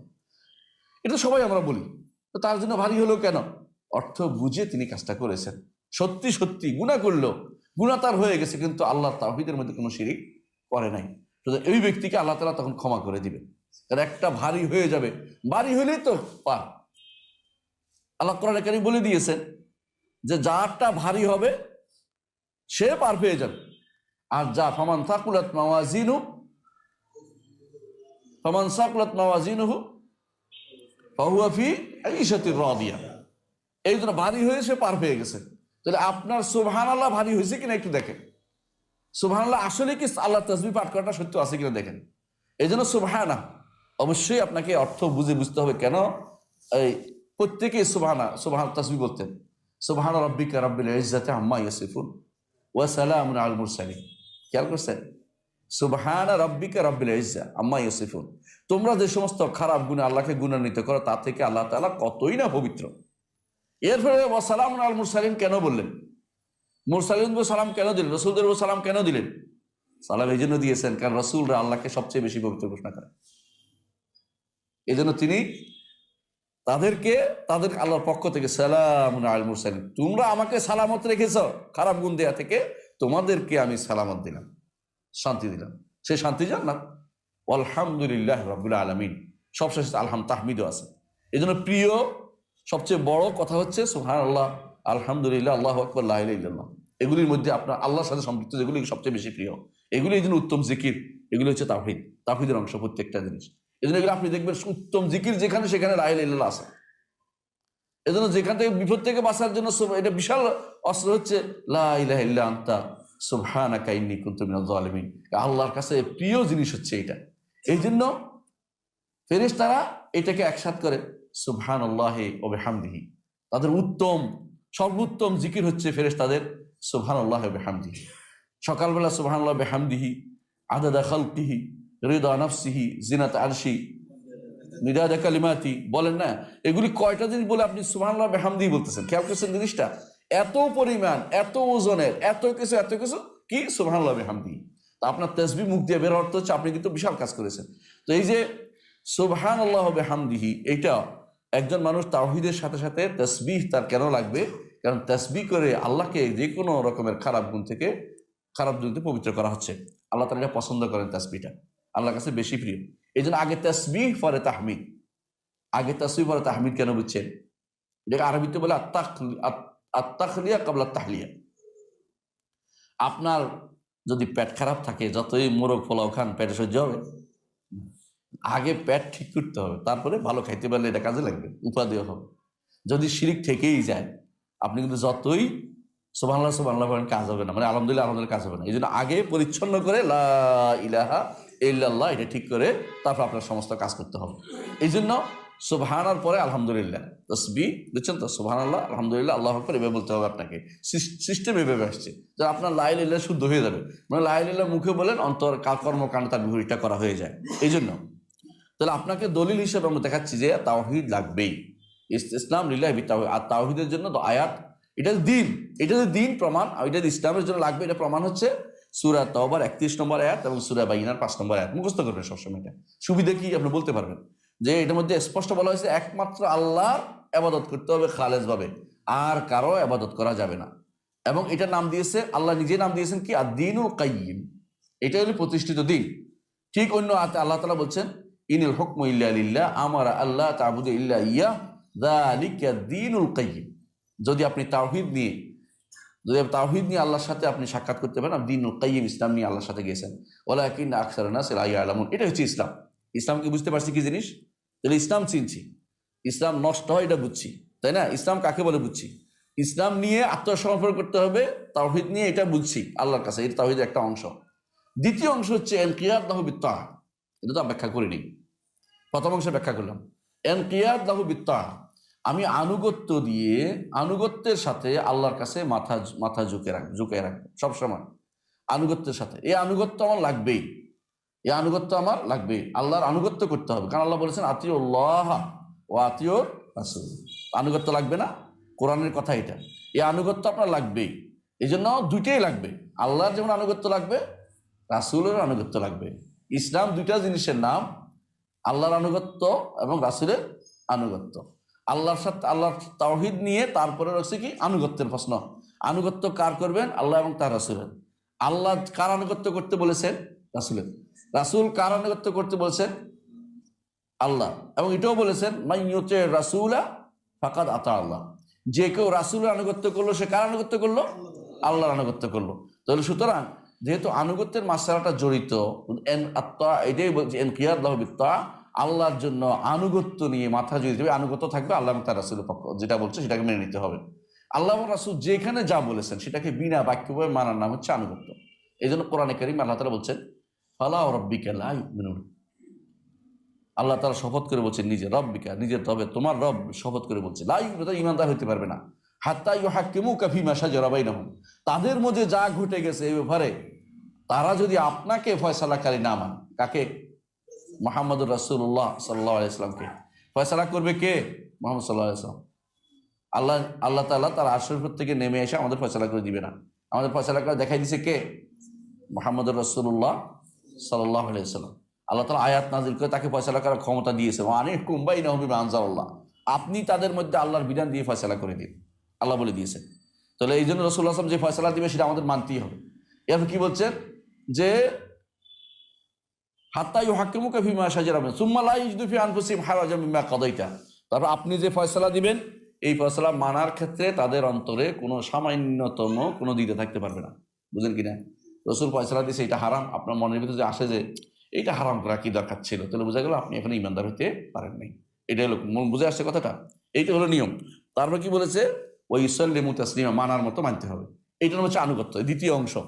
3 নম্বর হচ্ছে শিরিক এবং মুশরিকদের থেকে সাথে সম্পর্কচ্যুতি। এই জিনিসটা আমাদের খুবই গায়ে লাগে। কেন? আমরা এখন সব কিছুকে একসাথে চলতে চাই। হ্যাঁ, একসাথে চলেন। আপনার দুনিয়ার ব্যবসা বাণিজ্য আমরা নো করতেছি না, দুনিয়াতে অনেক কিছু আপনার চলবে, কিন্তু দিনের ব্যাপারে কোনো ছাড় চলে না। দিনের ব্যাপারে কোনো ছাড় চলে না। এইখানে যদি কোনো আপনার ছাড় চলে তো আপনি ইমানদার হতে পারলেন না, আপনি এখনো মুসলিম বিবেচিত হতে পারেন নাই। মুসলিম হওয়ার পরে মোমেন হয়, মোমেন হওয়ার পরে মহসিন হয়, আপনি এখনো মুসলিমই হন নাই। মুসলিম হওয়ার জন্য এটা লাগবে। 3 নম্বরটা খুবই কমে আলোচনা হয় মানুষের মাঝে, কারণ এটা বললে যদি কোনো ক্ষতি হয়, যদি কোনো আমার ছুটে যায়, ব্যবসা নষ্ট হয়ে যায়, যদি কোনো আমার সম্পর্ক ক্ষতি হয়ে যায়, এই আশঙ্কা অনেকেই কিছু করতে চায় না। না, এটা বলতে হবে আপনাকে, বারাআতু মিনাশ শিরকি ওয়া আহলি, শিরিক এবং মুশরিকদের থেকে সম্পর্কচ্যুতি আপনাকে লাগবেই। একজন মানুষ আল্লাহর তাওহীদ নিয়ে মেনে নিচ্ছে, রসুলের কথাও মানে, কিন্তু তার অন্যদের সাথে তার কিছু লিঙ্ক রয়ে গেছে, তারাও চলে, তারাও ভালো, বোঝা গেল যে না, আপনি এখন ইমানদার হতে পারেন না। 3 নম্বরটা দরকার। কি করতে হবে আপনাকে? 1 নম্বর, শিরিক থেকে মুক্ত আমি হব। 2 নম্বর, মুশরিকদের থেকে মুক্ত আমি হব। 3 নম্বর, বিশ্বাস করতে হবে যে মুশরিকদের যত রকমের রীতিনীতি আছে সব বাতিল। 3 নম্বর এটা। 4 নম্বর, বিশ্বাস করতে হবে মুশরিকরা কাফের। অনেকে আছে ওই যে না, কাফের বলা যাবে না, তো কাফের ইমানদার বলতে হবে, ইমান আনুক, তা তো ইমানদার বলবো না। কাফের বললে ওদের মনে কষ্ট আসে, এই জন্য কারো মনে কষ্ট দেওয়া যাবে না। বাহ, উনি খুব উদার মানুষ, হ্যাঁ, উনি নিজের উদার মানুষ, বইটাও আরেকজন দিয়ে দিবেন, হ্যাঁ, এরকম অবস্থা, ইমানটাও আরেকজন দিয়ে দিবেন, বুঝেন না? এরকম অবস্থা যে না না, কাফের বলা যাবে না। অনেকে আছে না না, ওদের কাফের বলা, তো আল্লাহর বিশ্বাস করে, আল্লাহর বিশ্বাস করলে ইমানদার হওয়া যায় না। ইমানদার হতে হলে 3টা জিনিস লাগে। সেটা কি বলেছিলাম? আল্লাহকে রব মানতে হয়, আল্লাহকে নাম ও গুণে স্বীকৃতি দিতে হয়। 3 নম্বর হচ্ছে আল্লাহ তার একমাত্র আল্লাহর ইবাদত করতে হয়। ওরকম হইলে তিনি ইমানদার। এর আগ পর্যন্ত আপনি কাউকে যদি বলেন যে তিনি তো আল্লাহকে মানে, আল্লাহকে মানলে আমাদের ইমানদার বলি না তো কোনোদিন। এই জন্য আমাদের সমাজে প্রচলিত নিয়ম আছে, ইমানদার ওই ব্যক্তি হয়ে যায় যে ব্যক্তি আল্লাহকে মেনে ফেলছে, আল্লাহকে মানছে। আল্লাহ একজন মানে, উপরওয়ালা একজন মানে, তিনি একজনের মানে, তো তারা মুশরিক বলা যাবে না, তারা কাফের বলে না। মুশরিক যে সে কাফের, কাফেরকে মুশরিক বলতে হবে। এরা কোনো সন্দেহ নাই, এরা কি অবশ্যই একে অপরের সহযোগী, কিন্তু ইমানদারের সাথে এদের কোনো সম্পর্ক নাই, অর্থাৎ সম্পর্ক চুক্তি করতে হবে। কয়টা বলেছি? 4টা। মুশরিকদেরকে কাফের বলতে হবে। 5 নম্বর হচ্ছে তাদেরকে ঘৃণা করতে হবে। কি জন্য ঘৃণা করতে হবে? ব্যক্তি ন, কি জন্য? শিরকের কারণে, কুফুরের কারণে, নেফাকের কারণে, তারা আমাদের ইসলামের শত্রু হওয়ার কারণে। মুহাম্মদ রাসূলুল্লাহ সাল্লাল্লাহু আলাইহি ওয়াসাল্লাম তাদের সাথে খুব মহব্বত রাখতেন না ঘৃণা করতেন? ঘৃণা করতেন। বুঝে আসছে কথাটা? আল্লাহ বলেছেন সরাসরি, ইন্নামাল মুশরিকুনা নাজাসুন। অপবিত্র জিনিস নিয়ে আপনি টানাটানি করতে পারেন না, আপনার ঘৃণা থাকতেই হবে। এটা যে ঘৃণা থাকতে হবে, অন্তরের মধ্যে ঘৃণা রাখতেই হবে। আর 6 নম্বর হচ্ছে ইউআদিহিম, শত্রুতা লাগবে তাদের সাথে, শত্রুতা আসতে হবে মনের ভিতরে, যে না, ইমানের সাথে তারা ক্ষতিকর, আমি ছাড় দিব না। তারা তাদের পর্বণে আপনাকে দাওয়াত দিল, আপনি যেতে পারবেন না, আপনার পর্বণে তারা দাওয়াত দিতে পারবেন না। লাকুম দীনুকুম ওয়ালিয়া দিন, দিনই আলাদা, এখানে একসাথ করার কোনো সুযোগ নেই। অনেকে এটা নিয়ে বাড়াবাড়ি করে, আমি বলি এটা ভালো কথা, ভুল বুঝাতেও চেষ্টা করেন না। লাকুম দীনুকুম ওয়ালিয়া দিন, তোমার জন্য তোমার দিন, আমার জন্য আমার দিন, তোমার দিন আমার দিন একসাথ করার কোনো সুযোগ নেই। এই জন্য কোনোদিন কেউ যদি বলে যে আসেন একটা আমরা একসাথে বসে দোয়া করি, না, একসাথে হবে না।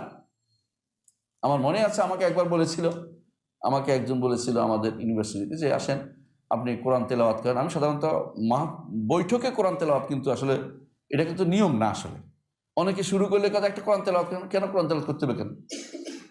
হ্যাঁ, কোরআন তেলাওয়াত করতে হবে কেন? কোরআন বৈঠকে কোরআন তেলাওয়াতের কোন নিয়ম আছে? আমি বললাম তো না, বৈঠকে কোরআন তেলাওয়াত নাই। তো বলতেছে কোরআন তো সবাই পড়তেছে, এত বছর ধরে কিন্তু বলেন, আপনি হঠাৎ করে কোন দিন নিয়ে আসলেন? মানে বলে আছে ওনারা, আর বড় বড় বড় বসে রয়েছে, কোরআন তেলাওয়াত করতে পারলে মনে করে বুঝি বিশাল কিছু। হ্যাঁ, ওনার সামনে কোরআন তেলাওয়াত করে, উনি যে একটু পরে আব্দুল্লাহ জাহাঙ্গীর রহমতুল্লাহ বলতেন, উনি যে একটু পরে কুফরি করবে, এটা কোনো কিছুই না। আব্দুল্লাহ জাহাঙ্গীর রহমতুল্লাহ বলতেন, গাড়ি যখন শুরু করে থেকে চিটাগাং থেকে, প্রথমে একেবারে সূরা ইউসুফ, সূরা আর রহমান দিয়ে একেবারে শোনায় টোনায়, যখন লালন শাহ সেতু পার হয় তখন কোন গান গায় বলেন তো? লালনের গান দিয়ে শেষ করে। মানে একেবারে বাঙালির খাঁটি ইসলাম হচ্ছে ওই গাড়ির ইসলামটা। হ্যাঁ, যখন বাংলাদেশে এরকম একটা সংবিধান আসলো, যে সংবিধানের মধ্যে কি রাষ্ট্র ধর্ম হচ্ছে ইসলাম, আবার হ্যাঁ, আবার কি, হ্যাঁ, আরেকটা সমাজতন্ত্র আছে, আরেকটা আছে কি, হ্যাঁ, এটা তো না সরাসরি একটা কি বলে এটাকে সেকুলারিজম আছে। আব্দুল্লাহ জাহাঙ্গীর তখন আল্লাহ তাআলা ওনাকে জীবিত থাকলে এখনো বলতেন উনি এটা। তখন বলছেন এতদিনে বাঙালি তার মনের মতো একটা সংবিধান পেয়েছে। সেটা কি বুঝছেন? সব চলে, কোনো সমস্যা নাই। এটা বাঙালির দিন, বাঙালির ইসলাম। এটা মোহাম্মদ রাসূলুল্লাহ সাল্লাল্লাহু আলাইহি ওয়াসাল্লামের নিয়ে আসা ইসলাম না। এটা ভুল কোথায় হয়েছে জানেন? আপনার সন্তানরাই তো ওখানে গেছে, উপরে গেছে কথা করে। আপনার সন্তানকে আপনি ছোটবেলায় শিক্ষা দিতে পারেন নাই, ছোটকালে বুঝাইতে পারেন নাই দিন ইসলাম কাকে বলে। ইসলামকে যে বুঝে শুনে গ্রহণ করেছে সে ব্যক্তি কোনোদিনও বলতে পারে না। ইসলামকে বুঝে শুনে গ্রহণ করে সে বলতে পারে না যে না, ধর্ম যার যার উৎসব সবাই বলতে পারে না ইসলামকে। দোষটা আমার, দোষটা আপনার। আপনার সন্তানকে ছোটকালে ঘরে পড়ান নাই, দুনিয়ার সব পড়াইছেন। হ্যাঁ, আপনার সন্তানকে পদ্মা সেতুর ফিলার কাটা মুখস্থ করাইছেন, কিন্তু ইসলামের ফিলার কাটা মুখস্থ করেন নাই। আছে না? আছে তো, এটা মুখস্থ করাই তো ভাই। এখন তো বিসিএস দিয়ে আপনি দাস বানাচ্ছেন না, সরকারি দাস বানাচ্ছেন। তারা এমন জিনিস মুখস্থ করতে জীবনে কোনোদিন ইসলামের সাথে কোনো কাজে লাগবে না, জীবনেও কোনো কাজে আসবে না। কিন্তু তাকে আখিরাতের কাজের জন্য একটা জিনিস শিক্ষা দিবেন, এটা দরকার নাই। প্রশ্ন উত্তর দিতে চায় না ওরা। অনেক সময় বিসিএস এর প্রশ্নগুলো উত্তর দেয় না কেন? উত্তর দিলে বলতে ইসলামিক মনে হয়। বুঝে আসছে কথাটা? অনেকে আছে উত্তর দেয় না, সে ভয় করে কারে? তাগুতকে ভয় করতেছে, আল্লাহরে ভয় করতেছে না। সে উত্তর দিচ্ছে না, সে শয়তানকে ভয় করতেছে। দুনিয়ার জন্য সে আখিরাত ছেড়ে দিচ্ছে। বুঝেন না কথা? দুনিয়া পাওয়ার জন্য ওখানে যাবেন কেন আপনি? এতই যদি আপনার ভয় হয়, এখানে যাবেন কেন? যেখানে হক কথা বলতে পারেন যাওয়া যাবে না। ইমানদার হোর স্বাধীন তালিক, যেখানে হক কথা বলতে পারবেন না, হকের বসে চলতে পারবেন না, এখানে আপনি যাবেন না। স্বাধীন কথা বলবেন, কি হবে দেখা যাবে এরপরে। ইব্রাহিম আলাইহিস সালামের মতো হতে হবে ইমানদার। তার যদি শেষ অবস্থা থাকে অবশ্যই বলবেন। যেখানে আবার যাইবেন না আপনি, সেখানে যাইবেন না, কি করবেন? ব্যবসা করেন, কাজ করেন, অন্য কিছু। আপনাকে ওই নিজের বিয়া বিক্রি করে দিয়ে, নিজের ইমান বিক্রি করে দিয়ে খাইতে কে বলছে? কেন? আপনাকে মনে নেই আবু হানিফা রহমতুল্লাহ আলী তিনি চাকরি নেন নেই খলিফা আবু মনসুরের আন্ডারে? কেন নেন নেই? প্রধান বিচারপতি হতে বলেছে তাকে, তারপরে অমুকটা প্রধান হইতে বলেছে, মুফতি হইতে বলেছে, উনি কিছু কোনোটাই নিব না। বলছে কেন? বলে আমার এই যোগ্যতা নাই। তো বলতেছে আপনার যদি যোগ্যতা নাই, আপনি মিথ্যা বলছেন। মৃত্যুর তো মোটেই যোগ্য না। মানে উনি পেঁয়াজ দিয়ে পার হয়ে গেছে। কেন পার হইতে পারবে না? তোমার জেলে দিব। কেন জেলে দাও। জেলেই মারা গেছেন তিনি। তিনি হচ্ছে আবু হানিফা রহমতুল্লাহ আলী। কেন আপনি দুনিয়ার এত পাগলের মতো দৌড়াতে হবে কেন? ওইটা না পাইলে কি হবে? দুনিয়ার জীবন 70 বছর এমনি পার করা যায়। 80 বছরের বেশি বাঁচে না বেশি মানুষ। 80-90 বছর, যত 100 বছরে বাঁচলেন।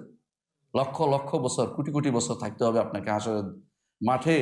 হ্যাঁ, 50,000 বছর, এরপরে জান্নাতে। ওই জীবনের জন্য আপনার এই জীবনটা কিছুই না, কষ্ট করে কাটিয়ে দিতে পারেন। কিন্তু আপনার কোনো তাগুতের সাথে কোনো আপোষ করতে পারবেন না। মুশরিকদের সাথে কোনো আপোষ চলে না। মুশরিকদের বিশ্বাসের সাথে কোনো আপোষ চলে না। আপনি জানেন যে এটা শিরক, এটা করতে পারেন না। যত রকম হোক না, এটা করতে পারবেন না ভাই। কেন? ঈমানকে রক্ষা করা প্রথম দায়িত্ব। এটা আমরা একটু পরে বলছি। তাহলে প্রথম দায়িত্ব কি বললাম? 6টার কথা বলছি। 7 নম্বর, আল্লাহর শত্রুদের সাথে শত্রুতা পোষণ করা।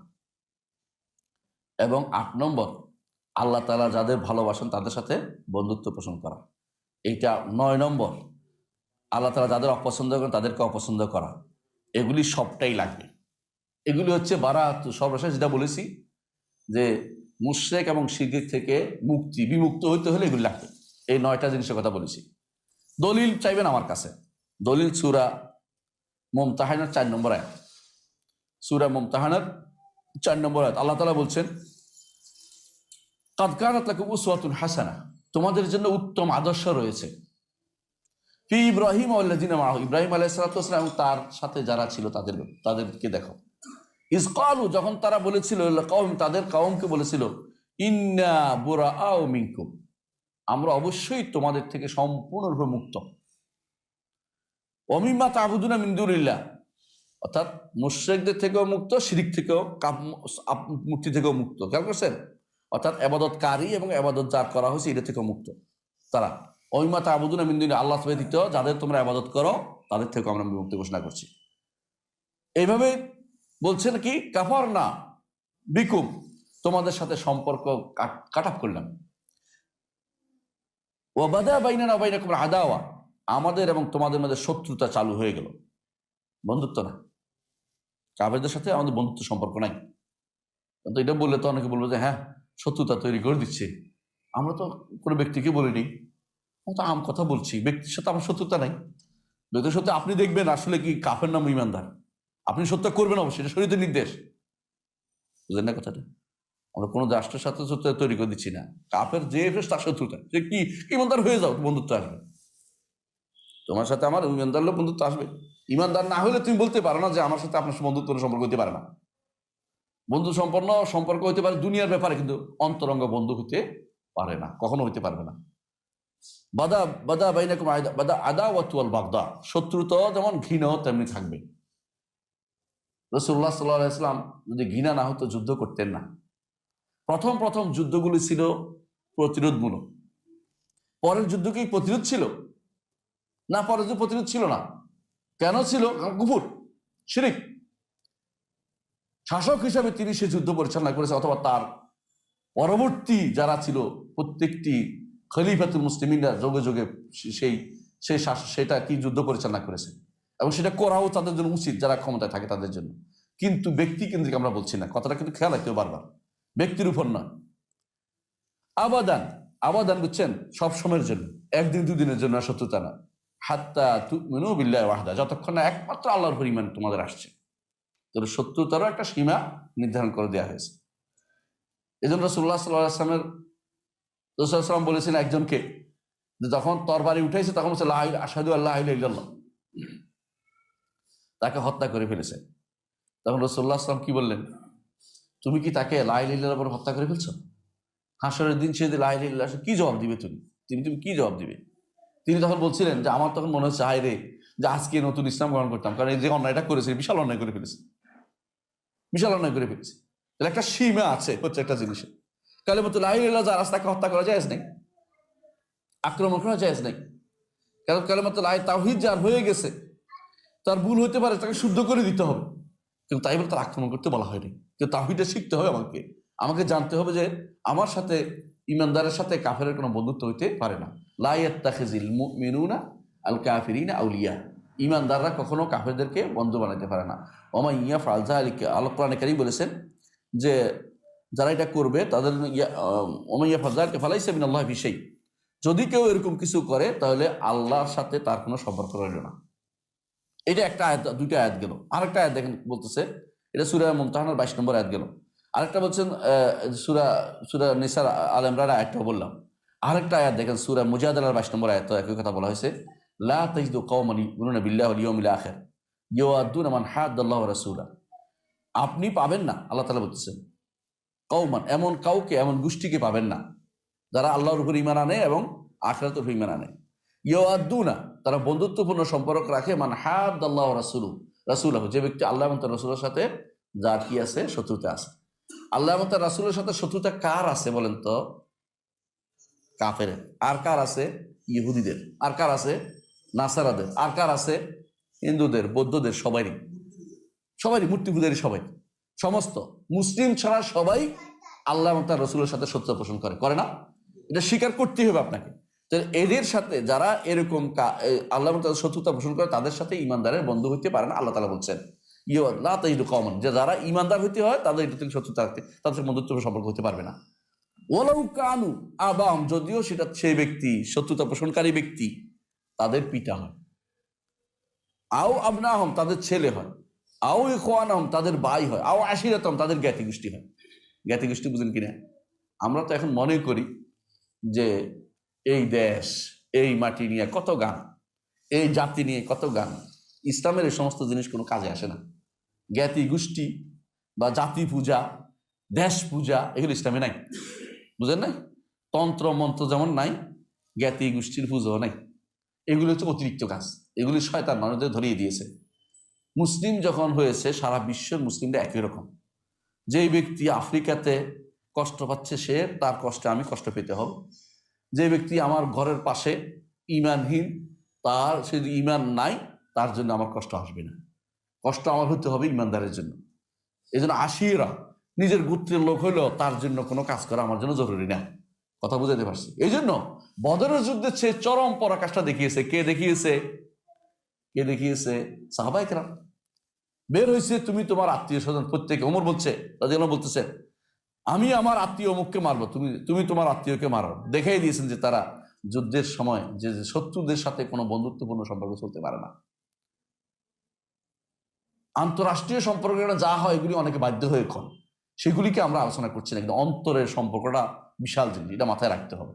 ব্যবসায়ী সম্পর্ক আমরা বলছি না, সেটা চলবে, কিন্তু অন্তরের বন্ধুত্বপূর্ণ সম্পর্ক কোনোদিন থাকতে পারে না। প্রথম দিনে আসবে কেন?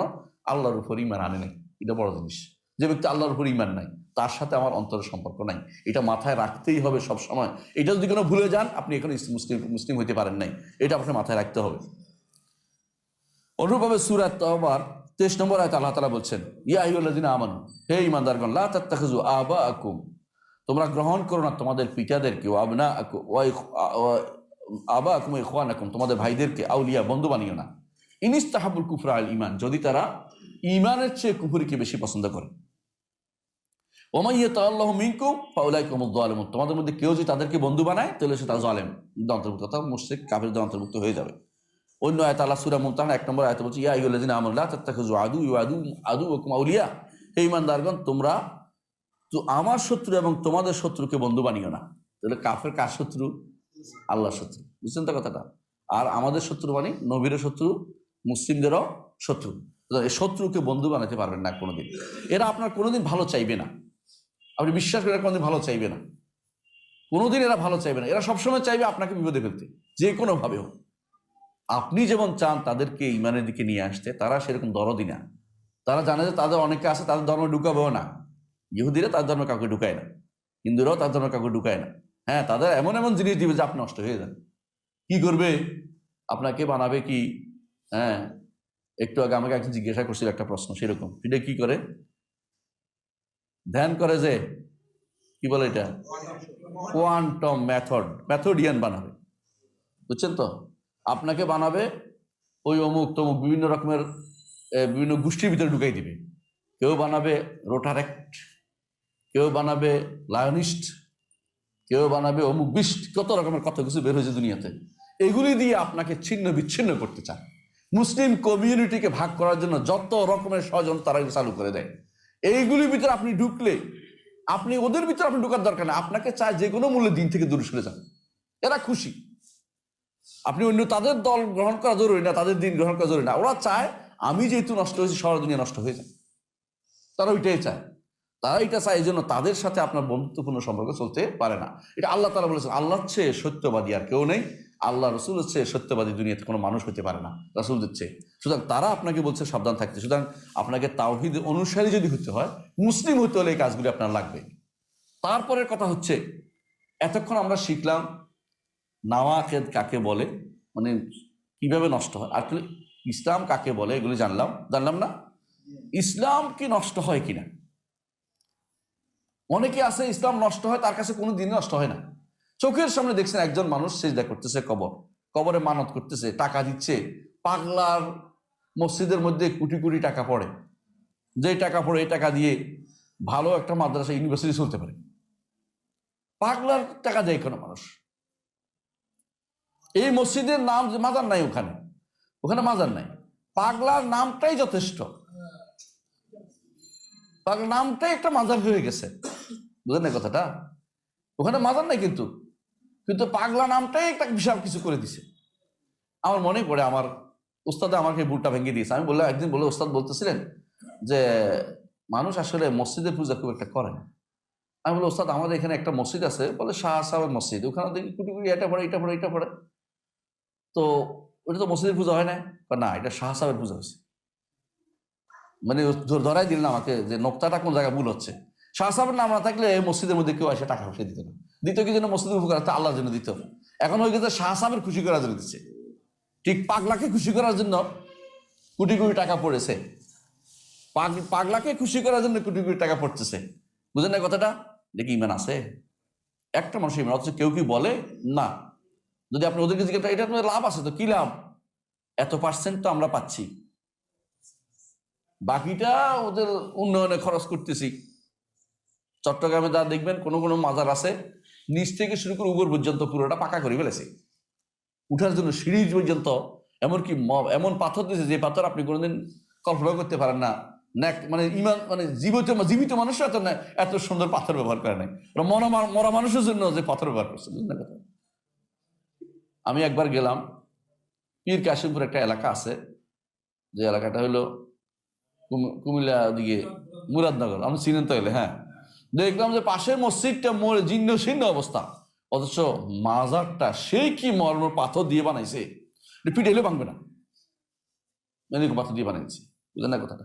মানে আল্লাহটার দরকার নেই, মাজারটার দরকার। আল্লাহর খুশি করার কি দরকার, মাজার খুশি করে আল্লাহ খুশি। আপনি বুঝছেন কিনা কথাটা কিছু? এরা কাকে ভালোবাসছে? মাজার ভালোবাসছে, আল্লাহকে ভালোবাসে নাই। আল্লাহকে ভালোবাসে এটা করতে পারে না। তো যারা এরকম কথা বলছে এরা কি ইমানদার হতে পারে? আপনি বলেন। অনেকে আমার প্রশ্ন করতে আমি শুনতে পাচ্ছি যে কাফের বলা যায় কিনা। হ্যাঁ, আমভাবে এরা যারা এটা করবে তারা তো কুফরিতে লিপ্ত রয়েছে, ভালোবাসার সাথে সম্পৃক্ত। ইমান তো ভালোবাসার সাথে সম্পৃক্ত, কিন্তু নির্ধারিত করে একজনকে কাফের বলতে পারবেন না যতক্ষণ পর্যন্ত তাকে জিজ্ঞাসা না করছেন যে তুমি কেন দিচ্ছ, কি জন্য দিচ্ছ। জানার পরে তখন বলতে হবে, কারণ হয়তো ভুল করে বলতে পারে, না জেনে করতে পারে। হয়তো মানুষ দিচ্ছে, আমিও দিলাম, অনুসরণ করে দিচ্ছে, জানে না কি জন্য দিচ্ছে। দিনের সম্পর্কে অজ্ঞ, দিন সম্পর্কে অজ্ঞ থাকা সবসময় গ্রহণযোগ্য না। দিন সম্পর্কে অজ্ঞ ওই জায়গায় গ্রহণযোগ্য যেখানে দিনের কোনো আলো আসে নাই। আমাদের দেশের মতো জায়গাতে আলেম ওলামা আছে, এদেরকে ইচ্ছা করলে জানতে পারে। এখন তো মোবাইল খুললেই পায় মানুষের বক্তব্য, ইচ্ছা করলে প্রশ্ন করতে পারে। দিন সম্পর্কে অজ্ঞ থাকার কোনো সুযোগ নাই। আপনি যদি কোনো একজনকে মেরে বলেন যে আমি তো আইন জানতাম না, মানবে? দুনিয়ার কেউ মানবে? হ্যাঁ, আরেকজনের দুটা কিল দিয়ে বলেন আইন জানি না, তো কি করবো? দূরের জন্য খাই কিল দিয়ে তারপর কথা, বুঝলেন না কথাটা। দিন সম্পর্কে না জানার ওজর কিছুদিন গ্রহণযোগ্য হবে যে জায়গাতে আলেম থাকে না, যে জায়গাতে কোনো কিছু পায় নাই, আলো যায় নাই। যেখানে দিনের আলো গেছে সেখানে ওই ওজর দিয়ে পার হইতে পারবেন না। আমার কাছে পার পাবেন প্রথমে, কিন্তু আমি জানানোর পরে আর পার পাবেন না। আপনাকে জানিয়ে দিচ্ছি যে এটা শিরিক, এটা কুফর, নিফাক। এরপরে করলে আমি মুনাফিক বলবো, মুশরিক বলবো, কাফের বলবো, কিন্তু প্রথমবারে বলছি না। কিন্তু আপনি হয়তো আল্লাহর কাছে কাফের হয়েই গেছেন। না জানা কোনো ওজন না জানা সাময়িক ওজন, স্থায়ী কোনো ওজন হতে পারে না। ওই জায়গায় ব্যক্তির জন্য ওজন হতে পারে যে ব্যক্তির কাছে দিন আলো পৌঁছে নাই। হয়তো ধরেন কোনো দ্বীপে বসবাস করতেছে, কোনো জঙ্গলে আছে, আফ্রিকার কোনো জঙ্গলে আছে, অথবা ধরেন এস্কিমোনি বলে এদের বাড়িতে বরফের জায়গাতে আছে, যে এখানে আছে যেখানে মানুষ ইসলাম পৌঁছে নাই। আলহামদুলিল্লাহ, রাসূলুল্লাহ সাল্লাল্লাহু আলাইহি ওয়াসাল্লাম বলেছেন এই দিন পৌঁছবে প্রত্যেকটি কাঁচা ঘর পাকা ঘরে পৌঁছবে, বাইতু ওয়াবার পশমের ঘর পৌঁছবে। অর্থাৎ যেটা মরুভূমি হোক অথবা সেই এস্কিমো দেশ হোক, সব জানি দিন পৌঁছবে। বেআইজি আজিজ আউদুল্লাহ দলিল, সম্মানের সাথে বা অসম্মানের সাথে পৌঁছবে। এখন আপনি এটাকে ওজর বলে বাঁচার কোনো পথ নেই, চেষ্টা করতে হবে, জানতে হবে। ইমাম আবু হানিফা রহমতুল্লাহ আরো কঠিনভাবে বলেছেন। তিনি কি বলতেন? ইমাম আবু হানিফা রহমতুল্লাহ বলতেন যে, এটাও আমরা বলছি না, তিনি বলতেন, এটা তার বক্তব্য ছিল এটা, যে যদি আল্লাহ কিতাব কোরআন নাও পাঠায়, মানুষ কষ্ট করে আল্লাহ সম্পর্কে খুঁজে নেয়, এটা ফরজ। আর আমরা বলি এটা, আল্লাহ বলছেন ওমা কুন্না মুআযযিবিনা হাত্তা নাবআসা রাসূলা, রাসূল না প্রেরণ করে আল্লাহ কাউকে শাস্তি দিবেন না। যে জায়গাতে রাসূল আসে না, যে সময়, ওই সময় তাদের ওজর ছিল, এখন আর ওজর নাই। এখন আপনাকে জানতে হবে, দিন জানতে হবে। এই জন্য এই প্রতিষ্ঠানগুলো, এই মাদ্রাসাগুলো, এগুলোতে আপনাদের যেগুলোতে দিন পড়ানো হয় সেগুলোতে আপনাকে পড়াতে হবে। আপনি যদি জেনে শুনে দিন বিরোধী কাজে আপনার পথে রাখেন আপনার সন্তানদেরকে, আপনি আল্লাহর কাছে ধরা খেয়ে যাবেন। এটা কিন্তু ছাড় নাই, বুঝতে হবে আপনাকে। এটা যদি করতে পারেন আপনারা বিশাল কাজ করলেন, এটা বিশাল বিপ্লব হবে, বিশাল কাজ হবে। বাতিলরা তখন বুঝতে পারবে যে আমাদেরকে বাদ দিয়ে গেছে এরা, আমাদের পথে চলছে না। তখন তারাই চেষ্টা করবে যে না, আমরা দিনের পর থাকি, নইলে তো আমাদের পক্ষ থেকে কিছু কেউ আমাদের পক্ষে থাকতেছে না। আপনাকেও বয়কট করতে হবে তাদেরকে। এইটার নাম হচ্ছে হাজিরুল মুবতাদি, বেদাতিরা, মুশরিকরা, তাদেরকে হাজির করতে হয়। কেন? তারা যেন বুঝে যে আমার পক্ষে যাওয়া সম্ভব না, আমার থেকে তো বাদ দিয়ে দিচ্ছে, বাধ্য হয়ে আমি এই পথে ঢুকি। বুঝলেন না কথাটা? আপনাকে অবশ্যই বুঝতে হবে দিনের কিছু কি আছে, নাওয়াকিদ আছে, দিন নষ্ট হয়, দিন নষ্ট হয়। তো দিন কিভাবে নষ্ট হয়, দিন কিভাবে নষ্ট হয়, দিন নষ্ট হয় এটাকে ভয় আপনার রাখতেই হবে। দিন কিভাবে নষ্ট হয় এই জিনিসগুলো আমাদের আলোচনা আসবে। আজকে আমরা আলোচনা দীর্ঘায়িত করবো না, এটা নিয়ে ইনশাআল্লাহ আগামী ক্লাসে আলোচনা করব যে ইব্রাহিম আলাইহিস সালাতু ওয়াস সালাম তিনি কিভাবে ভয় পেয়েছিলেন এবং উম্মতের মধ্যে কারা ভয় পেয়েছিল, দিন যেন নষ্ট না হয় তারা কিভাবে এর চারপাশে বাধা দিয়েছিলেন। এই জিনিসগুলো আমাদের জানা দরকার। আল্লাহ আমাদের তৌফিক দান করুন। আসসালামু আলাইকুম রহমতুল্লাহ বারাকাতুহু।